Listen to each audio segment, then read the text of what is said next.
Happy Friday! Welcome to Lesson 4.1, 4.2 from the Green Algebra book that covers solving one-step inequalities. First off, an inequality is just a mathematical sentence that compares two expressions using the less than, greater than, less than or equal to, and greater than or equal to symbol.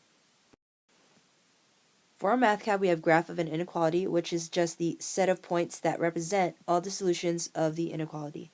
And in graphing, you need to be mindful of two things.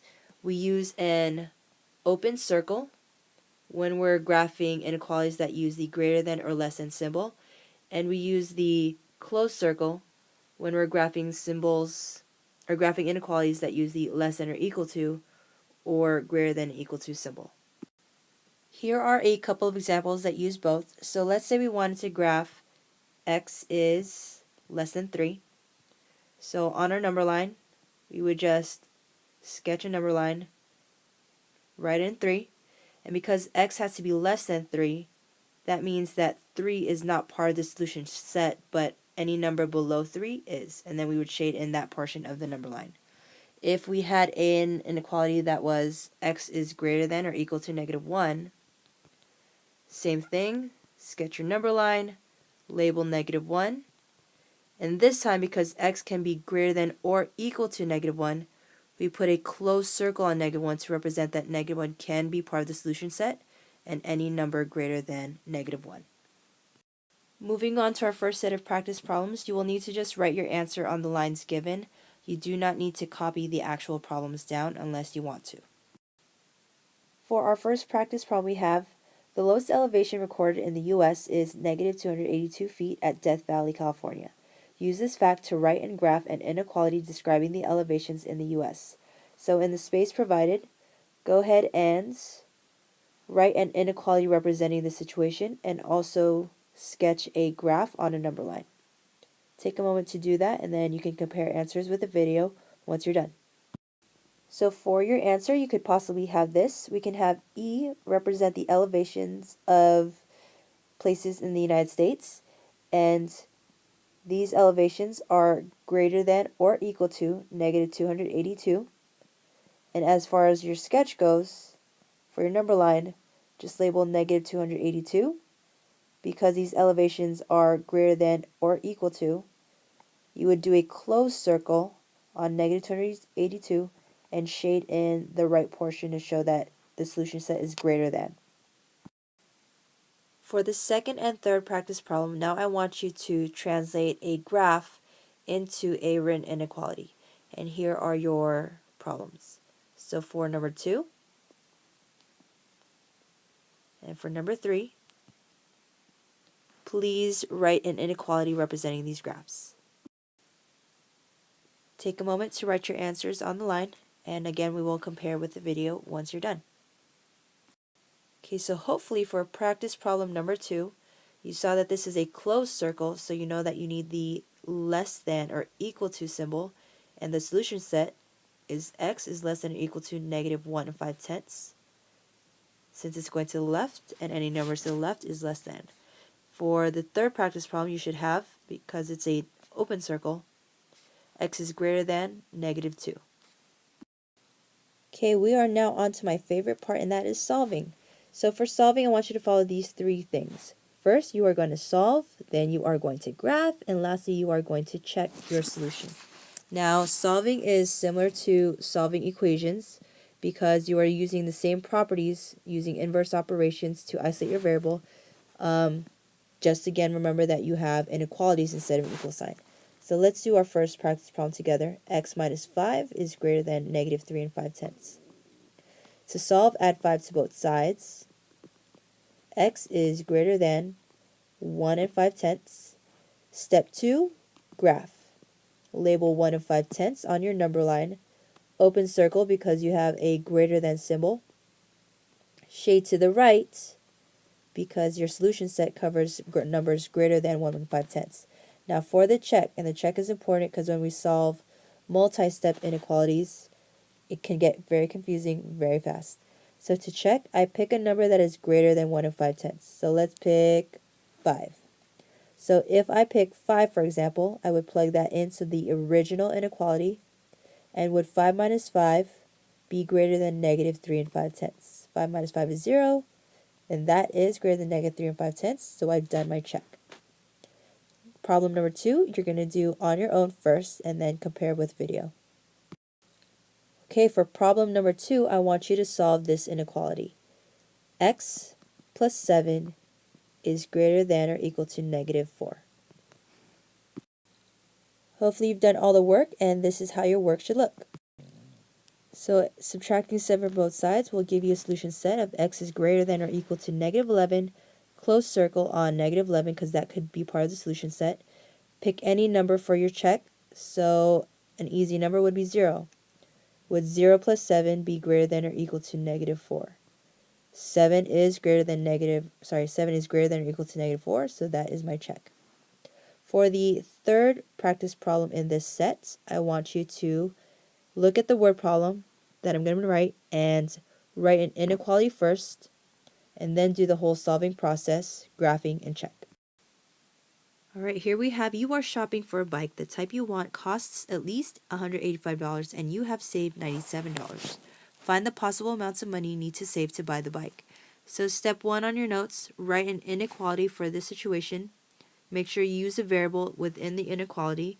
Step 2, solve and graph, and lastly check.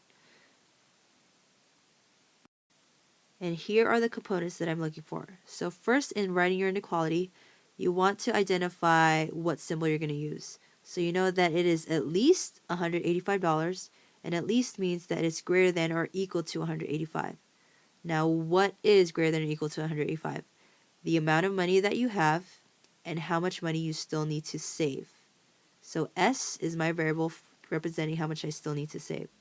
When you solve this, you should have gone S is greater than or equal to $88. And again, make sure that you include a graph and a check in your notes. Now moving on to the last section of this lesson.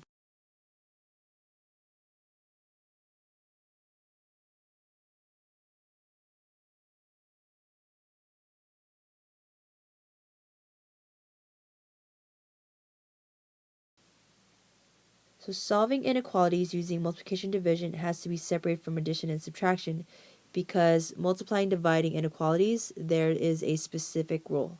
And that is that if you multiply or divide each side of an inequality with a negative number, you need to reverse the direction of the inequality symbol to make sure that the inequality remains true. What I mean by that is, let's say you have negative 4 is greater than negative 8. Well, let's say I wanted to multiply both sides by negative 1. If I were to do that, this inequality will no longer be true if I kept the symbol the same. So 4 is not greater than 8. So to make this true, anytime you multiply or divide by a negative number, always reverse your symbol. So you should have 4 is less than 8. So let's do a couple of problems doing that. Okay, so we have here the quotient of x and negative 6 is less than 7. So to isolate your x, you need to multiply both sides by negative 6. So here's what I mean by making sure to reverse.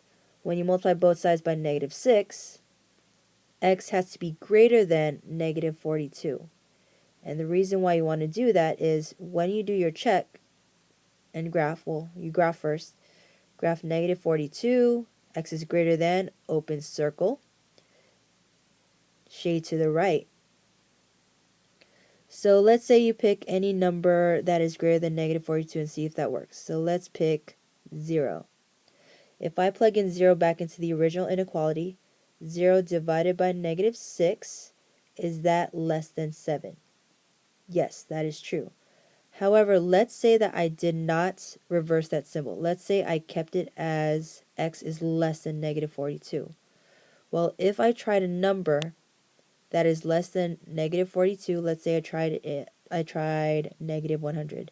If I did negative 100 divided by negative 6, that will be a positive number, and that is not going to be less than 7, because 100 divided by 6 will be more than 7.